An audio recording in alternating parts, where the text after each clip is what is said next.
But there's a formula. Money equals happiness. Okay, I know why you're all here. Blink-182. Blink-182. Gotten really depressed and had suicidal thoughts and ideations and been like, I don't know how I'm going to get through this. You know, I was like suicidal. So you're obsessed with UFOs, right? I got an email out of nowhere that says meet us next to the Pentagon at this day and time, and I did that. It sounded like gunshots. Someone was shooting a gun next to my head. Music fans lit candles as a show of support for former Blink-182 drummer Travis Barker. Threats? Well, take a wild guess. Tom was just a different person at the end. He wouldn't even speak for himself anymore.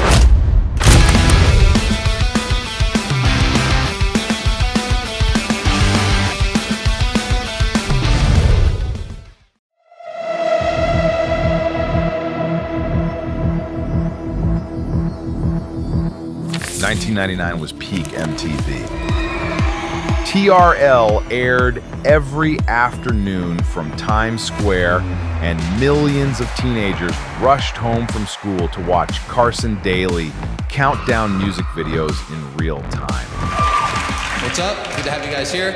If your video hit #1, you were suddenly everywhere. Have you been watching any of it or seen it? Have you felt the aftermath of your video doing so well? Yeah, I saw it on MTV. Fame was decided live on television by screaming kids. CDs were still king. You bought them at the mall, cracked open the plastic, and read the liner notes on the bus ride home. And first week sales were reported like sporting events. Pop dominated the charts. Britney Spears, Backstreet Boys, NSYNC, perfectly engineered hits, polished choreography, massive marketing budgets. Music critics were still considered the gatekeepers of legitimate artistic prestige. Music magazines shaped reputations, and Rolling Stone covers still mattered. Then, a pop-punk band called Blink-182 arrived seemingly out of nowhere and made fun of it all, and people loved them for that. They joked about nudity, aliens, pranks, and nonsense. And in interviews, they mocked their own songs before critics could. But here's the part most people tend to forget. Blink didn't just magically materialize out of thin air. The story starts in San Diego in 1992, where Tom DeLonge was a high school kid who split his time between skateboarding and learning fast punk riffs on a cheap guitar while jamming along with a drummer friend. So I go to this other high school, and they had a battle of the bands, and I saw this little 8th grader come up, and he was like a good drummer. Afterwards, I walked right up to him. I was like, dude, we should jam. And he was like super young. I was like, okay. And that was Scott Rayner, the first drummer of Blink. Mark Hoppus entered the picture through a very ordinary coincidence. His sister was dating one of Tom's friends and eventually introduced the two. And within a single afternoon, Mark and Tom discovered they shared the same love for NoFX and crude jokes. And I was hanging out with the only 3 skateboarders in the whole high school, and he started dating this girl, and the girl says, hey, my brother plays bass. He's moving down here from Ridgecrest. And this was Mark's sister, Ann. So I met Mark, and it was funny. He came over with the bass guitar, and we sat in my garage, and I said, here's a riff I had. And he starts pounding away on the bass, and it just he played the exact same way I play guitar. So Mark would join Tom and Scott, and the trio would play anywhere that would let them set up equipment. After their shows, they would sell their demos from their car trunks and expand their fan base one demo after the other. In 1995, they released Cheshire Cat on a small indie label. It did not chart, and it did not make them famous, but it gave them some legitimacy. With an album, they were now considered a real band. Opening slots followed, and night after night, they slowly built a reputation. Not as the best punk band, but as the most entertaining one. Blink shows were chaotic, funny, and blended elements of stand-up comedy with punk riffs, which meant people who saw them once usually came back again. What we have always done is like we try to entertain each other. Then in 1997, they released Dude Ranch. And almost unexpectedly, one of their songs, Damn It, escaped the underground.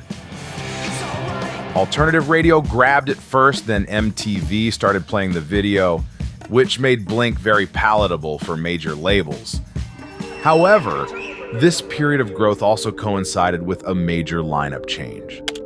Their drummer, Scott Rayner, was allegedly dealing with alcohol problems, and in 1998, Mark and Tom fired him. His replacement was Travis Barker, a drummer known for his technical skill, who had been playing with another group called the Aquabats. Barker was so good that he actually elevated the songs with his drumming skills. So Travis is the X factor in Blink. So the general way that Blink works is Tom and I will write some songs. Like it's changed over the years. Like Travis is bringing in a lot of songs that he starts now. But generally in the past, like Tom and I were bringing in a song, and then we'd show it to Travis. I'd show him a drum beat. I go, maybe it goes like this. And Travis would go, yeah. And then he'd go into the live room and do something completely different that elevates the song to a brand new level. And Tom and I write, Tom calls it nursery rhyme punk, where it's kind of like, you know, sing-along songs that are really catchy and kind of simple. Travis takes that and makes it intelligent and interesting and does all these different rhythms on top of it. And he's done that since the first time that we played with him and the first songs we wrote with him. And, you know, watching Travis. This change, as I mentioned, happened at the perfect time as it coincided with all the attention they were getting from major labels. If you don't go to a major label because you're afraid of some kid calling you a sellout or whatever, you know, it's like, why would you not want everybody in the world to hear your music? You know, why would you not want your music in every single record store across the world? Why would you not want that? If you're in a band, you write songs for people to hear it, but then you say, well, I'm going to go on, I'm not even interested in looking at a major label because I just want to sell music to like my 5 cool friends in my neighborhood or whatever. And we're not like that. And we never claimed to be like that, so we just... Eventually, Blink signed with MCA Records, brought in the wizardry of producer Jerry Finn, who had already worked on Green Day's Dookie and released Enema of the State.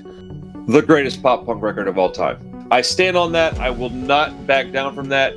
This album seems more harmony-driven than ever. We made a very conscious effort to try and work on harmonies and vocals and good melody lines, and we honestly spent a lot of time on that record, so it's our best to date. The title itself was a crude joke, and the cover was designed to make teenagers laugh. But beneath the jokes, the production was more polished and the sound cleaner. I think that it's the best recording that we've had. I think it's the best songs we've had, and I think it's the best lyrics that we've ever written. So I'm really happy with the way that the record turned out. And it's the first record that we put out that I can say this is exactly how I wanted the record to sound. The lead single was accompanied by the now iconic music video that sees Tom, Mark, and Travis run naked around Los Angeles. It's a song that I started in my living room in San Diego. I picked up a guitar and I wrote this little riff, and I started writing a joke song that was a lot more obscene than the final version. We were just going to record it as a joke song, but Tom and Travis were both like, that song's too good to make a joke song. Let's make an actual song out of it. And so we recorded it, and it did very well, and the rest is history. It was absurd enough to be replayed endlessly and simple enough to be instantly recognizable. TRL made it a daily contender, and suddenly the image of 3 naked grown men running through traffic became inseparable from the band's identity. Then they released All the Small Things, and this was the point of no return. At the exact moment, Backstreet Boys and NSYNC dominated the charts with their little dances and glossy music videos. Blink released a video that openly made fun of them, exaggerating every pose and camera angle. And I remember at the end of the video saying, this isn't funny. Nobody's gonna like this video. There's nothing funny about it. And it ended up being probably our most well-received video, and people thought it was genius. I guess my issue with it was that I didn't have any frame of reference. I didn't watch any of these pop bands. I didn't know any of the videos that we were spoofing. So I was totally wrong. They mocked the machine while standing inside it, and instead of rejecting them, the machine rewarded them. MTV and radio played Blink obsessively, while magazines slapped them on their cover. But there's a formula that we equate, money equals happiness. The album sold millions worldwide. The record's selling very well, so everyone at the label is very happy and supportive, But sales do not automatically guarantee legacy.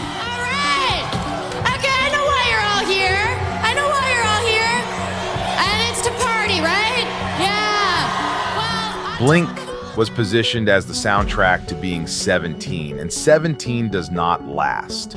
So if you stand in 1999 and look at them without hindsight, the projection seems straightforward. A massive album, a couple of tours, and then a classic gradual and steady decline. That is how this story was supposed to go. But it didn't.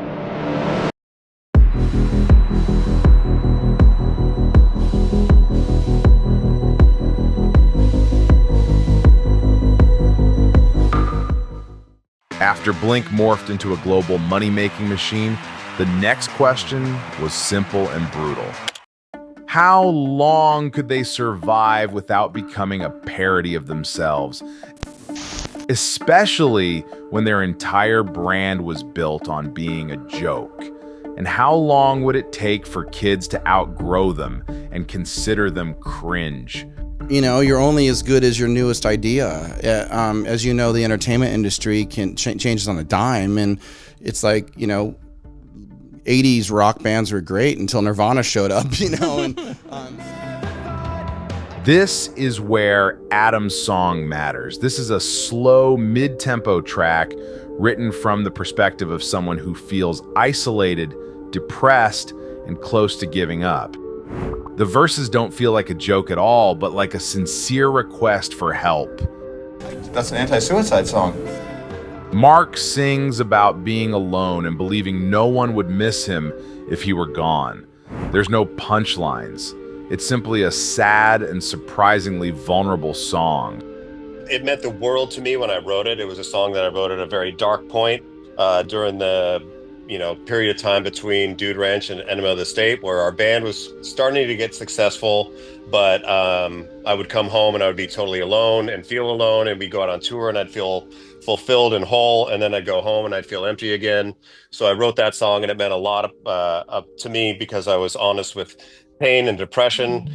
This song was further proof they deeply understood the emotional undercurrent of the very audience they were joking with. Teenagers were not just bored suburban kids laughing at crude humor. Many of them were lonely and scared in ways they could not articulate. And here was Blink, making them laugh, but also crying with them. Don't get me wrong, the band did not suddenly become Radiohead, and music critics did not crown them visionaries. But Blink proved they weren't the Weird Al Yankovic of pop punk. Then, in 2000, they released The Mark, Tom, and Travis Show, a live album where you heard the crowd's noise and the band's mistakes. And most importantly, you heard the vulgar jokes between songs that would never make it onto a studio record. There's a kid in my class that got a boner at PE in high school. He was wearing sweatpants. It was really embarrassing, so this song goes out to him. Because it's got like all of the talking between the songs. Absolutely. But then also once the set finishes, you get like all of their jokes just from either I'm guessing it's from random shows throughout that tour. Yep. That album made you feel included because the jokes became a shared language. Kids repeated them at school and referenced them with friends. If you knew them, you were one of us, so to speak. In 2001, Take Off Your Pants and Jacket debuted at #1 on the Billboard 200. Take off your pants and jacket. Please welcome Blink-182. You don't debut like that unless people are waiting for your album release like an event. Our next guests are here to blow the roof off the dump, and this is their new CD, and it's cool. That's what I like. You open it up, look, there's a little puzzle. And the content of the album is more strategic than it gets credit for, because it threads the needle between giving the audience what they want and expanding the formula without declaring a grand artistic reinvention. It's actually the most diverse record that we've done. We have songs that are pretty slow and heavy. We have songs that are fast and edgier. We have some mid-tempo songs. It's definitely the widest range of sounds we've had in a record so far. You still get the adolescent energy and the classic Blink humor, but you also get a band that is maturing and learning exactly how to build durable songs that can live on radio for decades. The Rock Show and First Date are perfect examples because they have that dumb, bright, sugar rush Blink formula, but they're also written with ruthless efficiency, with choruses that hit fast and clean and melodies that stick even if you've heard them 1,000 times in a supermarket. And then you have Stay Together for the Kids, which lands like a brick in the middle of an album people expected to be the soundtrack to their summer. It drags family fracture into the pop-punk world without dressing it up, and it expands what Blink can be about while still sounding like Blink. Yeah, I think like with Enema, it got way bigger than we ever imagined, and I think we had this longing to prove like we weren't, like this pop band or whatever we were kind of commercialized to seem like. So I felt like we had a lot to prove with Take Off Your Pants and Jacket, and that's probably why we tried to write a little bit more serious songs. And then they toured like maniacs, even sharing stages with older institutions like Green Day, officially taking their place among pop-punk royalty. On paper, this should be the part of the story where the band secures their legacy. However, this is also the part of the story where Blink is on top, and not having much more to prove, they start to feel a bit bored with the whole project. When you play the same songs over and over and over again, you're gonna probably get bored. By the early 2000s, pop punk is a pipeline with bands flooding the market. You can name the next wave: Sum 41, Good Charlotte, Newfound Glory, Simple Plan, Yellow Card. And suddenly, Blink are no longer a unique offer. And this market shift happens at the worst time possible because Tom, Mark, and Travis are not evolving in the same direction. We were exhausted. We were overworked. We needed space from each other. Mark is the anchor, the guy who understands the Blink machine as a living thing that works because it's immediate, hook-driven, and chemically balanced. Tom is restless, seemingly allergic to being labeled as the Blink guy, and increasingly drawn to darker textures, bigger atmosphere, and the idea that his music should feel like it matters on some larger scale. I've been doing at that point, I don't know, 5 or 6 records that were all that kind of similar sound. I think out of insecurity, I sensed that musically there was cooler things that we could do. But I didn't really know what those were. I like to challenge myself. And that is way more important to me. That journey is way more important to me than fame or money or anything. Travis is becoming his own brand entirely, collaborating outside the genre, expanding his identity beyond Blink, which is great for him, but destabilizing for any band that relies on a tight internal equilibrium.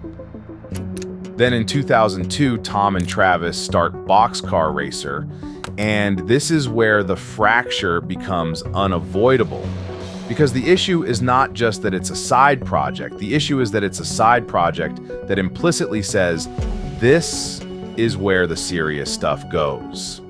And Tom wanted to have a creative project that I believe was more rockin' and harder than Blink was. Blink was more maybe more poppier or something. I don't know, whatever was going through Tom's head, but it was cool. But Mark was not included. And that exclusion is not a footnote. It's a gut punch because Blink is a trio, and suddenly the message is that one member is not part of the creative future Tom is building in his head. It was super cool. For me, it was fine. I'm like, okay, well, Tom, yeah, we'll support you. Let's do whatever you want to do, you know? Like, but then when he asked Travis to be in the band, that's when, you know, for me as a manager, it's just like this started getting hard. Because now you've got 2/3 of Blink in this band, and now Mark is on the outside. And it was just really, it was hard, man. It was really hard. It put tension on my relationship with Mark. It put tension, you know, tensions just started building. Boxcar Racer's sound was darker and heavier, and the album performed well enough to prove that this was not just Tom cosplaying as a different guy for a weekend. It was a real artistic direction, and as we'll see later, he would explore it more in depth in his future projects. I love politics, and I love astrology, and I love the universe and space and physics. I'm enamored by physics and how science works. You know, there's all these things that I'll do that no one knows, but with Boxcar Racer, it's like, how do I start walking in that direction and bringing some of those things out? However, although Boxcar Racer started and ended with one album, the emotional damage remained. But at the same time, I know Mark was really bummed on it. And so that was my first time for me as a manager where I'm like, this isn't fun right now. It was the first time in the whole job where I'm like, this isn't fun. This is like kind of beyond me. I almost need like a degree in doctor, like being like a psychiatrist or something at this point. In 2003, Blink released a self-titled record, and you can hear the fallout of everything that happened because it feels like a more introspective and hurt set of songs. Commercially, it was another massive hit, and to this day, I Miss You is recognized as one of their most iconic tracks. But inside the band, the growing distance between Mark, Tom, and Travis was becoming impossible to ignore. So by early 2005, things cracked.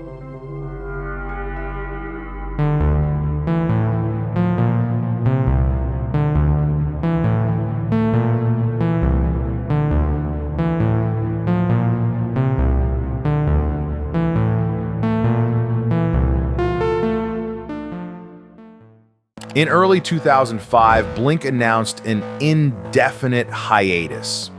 It sounded temporary and almost casual, like three successful rock stars taking a breather after years of touring and albums. But the phrase hid a more uncomfortable reality.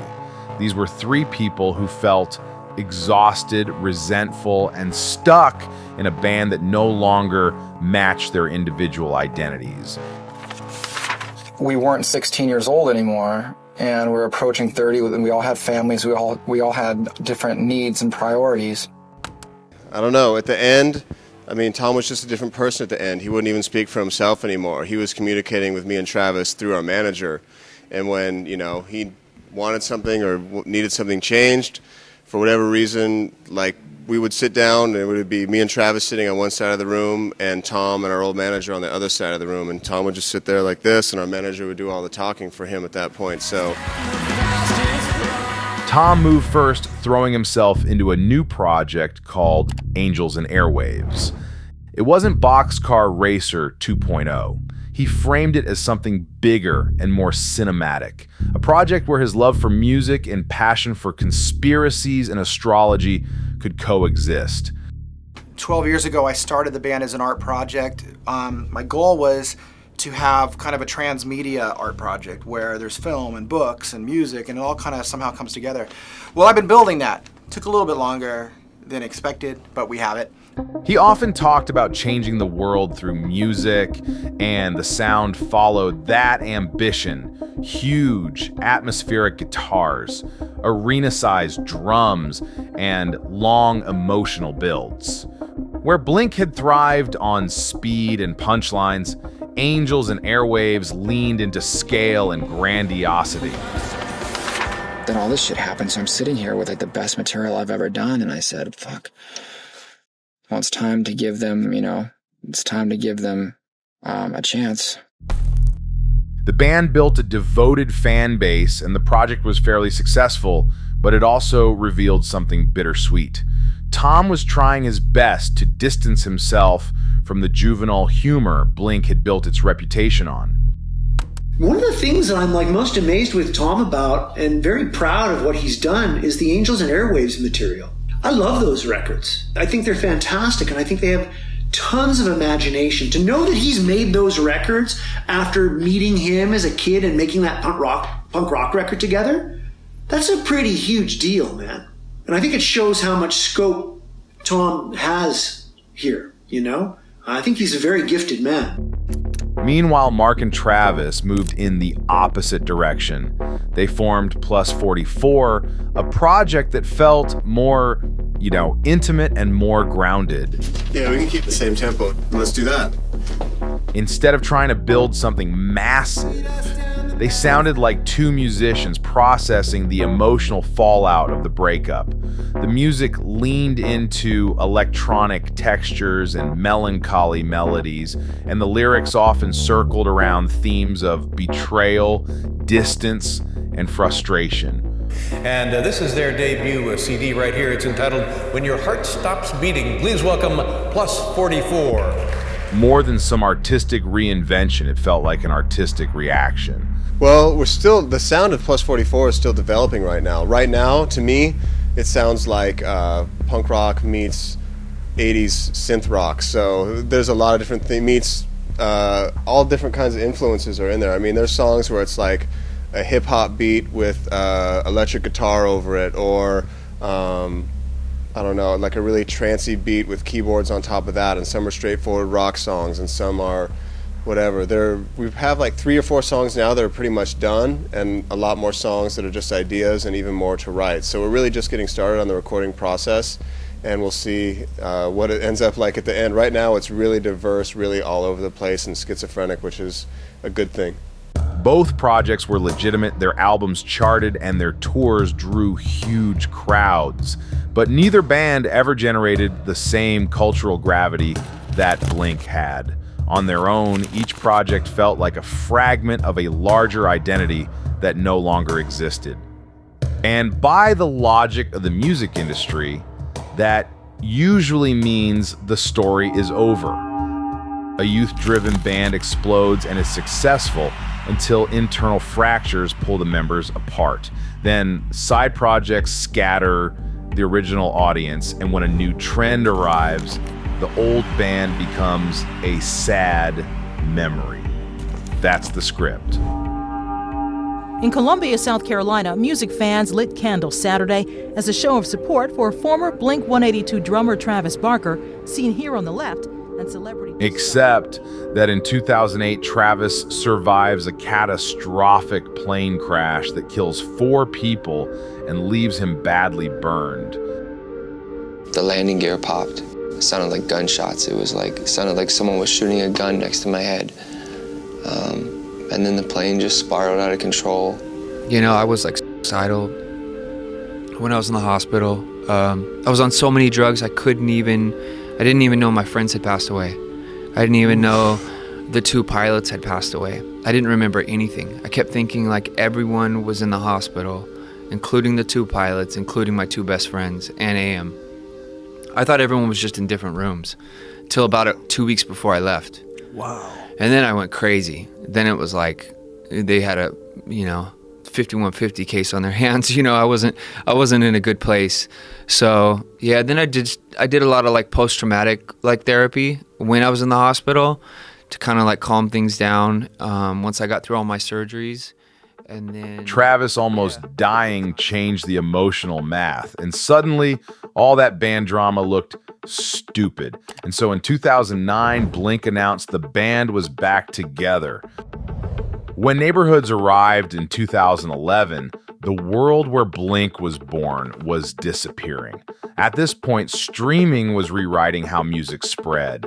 Algorithms replaced music critics, and discovery became individualized instead of collective. And while millennials often treated being a rock fan as a core identity, Gen Z grew up in something closer to a musical buffet, with playlists instead of scenes and micro-genres instead of movements. And after some time in 2015, Tom left again. I mean, even when he quit the band, he didn't call himself. He had his manager call and say, Tom's not in the band anymore, he's changed his phone number, doesn't want to talk to you guys. So. Matt Skiba from Alkaline Trio stepped in and Blink pushed forward. California arrived in 2016 and it debuted at #1, proving that the Blink name still drew interest.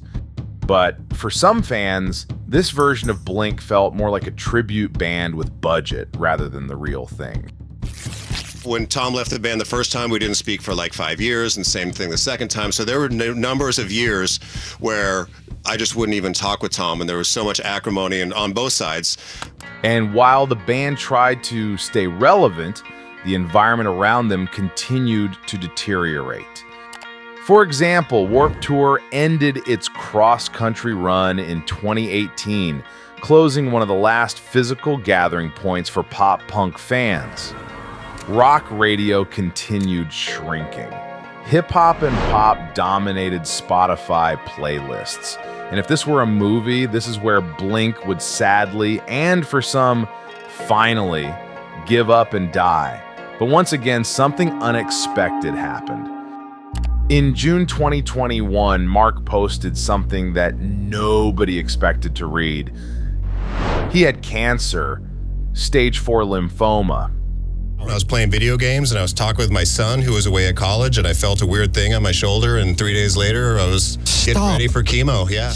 For weeks he had been showing up to chemotherapy sessions, sitting in hospital chairs while poison dripped slowly into his veins. My form of cancer, my doctor told me the good news is that I had a 60% chance of getting through it and never having to deal with it again. But the bad part was that the chemo is one of the worst that you could undergo, and it was bad. The image of Mark sitting in a hospital chair with tubes in his arm felt like time catching up in a way nobody was emotionally prepared for. Because Blink's music had always felt like an injection of adolescence. Their songs and jokes and energy were about being 17, so their music made you feel like you were 17.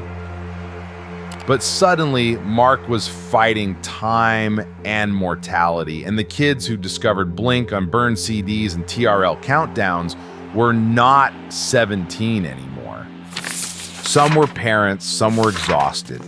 Some were dealing with mortgages, layoffs, divorces, anxiety, and a world that looked a lot less fun than the one they grew up expecting. So, when Mark finally announced later that the chemotherapy had worked and the cancer was in remission, the reaction felt like a communal celebration, as if the survival of one person had preserved a piece of collective youth. It was interesting because there's been times in my life where I've gotten really depressed and had suicidal thoughts and ideations and been like, I don't know how I'm going to get through this, and just spun up in my own head and making up all these monsters that weren't there. And then when you're actually faced with death, you're like, I'm not ready to go yet. I still have a lot that I want to say and a lot that I want to do, and people that I love, and I think that you kind of see the beauty in the world less than like the things that scare you in the world. When you're like, oh man, this could be my last year on Earth. Like, what am I gonna do? On the other side of that, like now here, I'm like really thankful. Life's great. I'm glad to be here. Yeah. But while Mark was winning his battle, something a little bizarre was happening in the background. Tom was becoming a meme. For years, he had been fascinated with UFO research, government secrecy, and extraterrestrial theories. A fascination that is totally fair, but that slowly morphed into something a bit weird. An obsession, you could say. So you're obsessed with UFOs, right? Is that safe to say? It's safe to say, but it's not so much just the UFO itself. I mean, I don't call them that anymore. We call these advanced aerial threats. They're different, but threats. I don't believe that some of the events happened on accident. You know, I think that there's been a lot of events that are on purpose. Some have been for show. Some have been for. There's a variety of reasons, but I think a lot of it is a control system that's really pushing humanity in a very specific direction. Eventually, he connected with, or maybe was recruited by, some former intelligence officials. Allegedly, because they needed him to disclose the truth about aliens to humanity. Where are you getting this from? Well, take a wild guess. Look at the people I'm surrounded by, you know. So the people you're surrounded by are telling you this? Is that what it is? I got a email out of nowhere that says meet us next to the Pentagon at this day and time, and I did that. And from that, you got an email from just a random person? No. I just can't tell you who it's from. Okay. And so then I go out. Meet you next to the Pentagon? So you just flew to the Pentagon? I definitely didn't want to. I wasn't looking to force disclosure, and I wasn't looking to be rogue and break secrets. I was like, look, I know what's going on here, and you guys are doing a kick-ass job. So I want to support you. I think people are cynical because there's a vacuum. You guys can't say what you're doing. And the internet, being the internet, did what it always does, made memes. Which meant that Blink's mythology kept circulating inside internet culture long after their supposed peak. And then there was Travis. If Tom had become an enigmatic side character in the Blink story, Travis had become a bridge between eras. Because he never stopped moving. He collaborated with pretty much anyone from rappers to pop artists. Then, his relationship with Kourtney Kardashian exploded into tabloid headlines. And suddenly he found himself embedded inside one of the most visible celebrity ecosystems on the planet. Kourtney, you're flaming. Yeah. None of this was part of a master plan. But now Blink had infiltrated fringe sides of the internet and mainstream reality television culture. While all of that strange cultural afterlife was unfolding online, something much more personal was happening offline. As soon as Tom knew about Mark's cancer, he immediately called him. Immediately my phone rings and it's Tom, and I pick up the phone and say hello, and he says, "How are you?" The distance that had grown between them over the years suddenly looked embarrassing.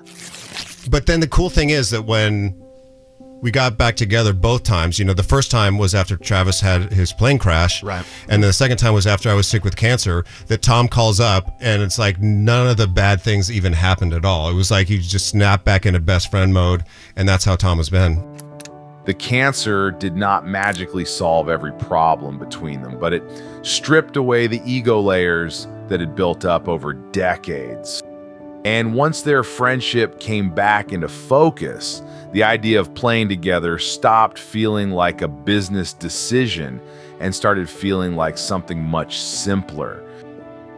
So when Blink announced in 2022 that the original lineup was coming back together for a world tour, the pre-sale websites crashed. Ticket queues stretched for hours. Entire stadiums sold out across North America, Europe, and Australia. And if you looked at the crowds, something stood out. They weren't little kids, they were adults screaming the same lyrics they memorized in middle school, reliving the exact emotional euphoria of the first time they heard All the Small Things. Adults rediscovering a version of themselves that existed before adulthood complicated everything. Blink was now bigger than a band. It became some sort of a time machine. Their music sits right at the center of one of the last great shared youth moments before the internet shattered culture into 1,000 algorithmic islands. Their songs represent a time before you had a smartphone glued to your hand, and before your happiness was determined by likes on social media. And the reason those stadiums feel so emotional, so loud, and so strangely intense is because deep down, everyone in that crowd knows something uncomfortable. That those nights are reunions with a younger self that doesn't exist anymore. And the final twist in the Blink story is this. They're not filling stadiums because they reinvented themselves. They're filling them because 3 friends reminded us that the world sucks a little less when you turn the music up and sing together.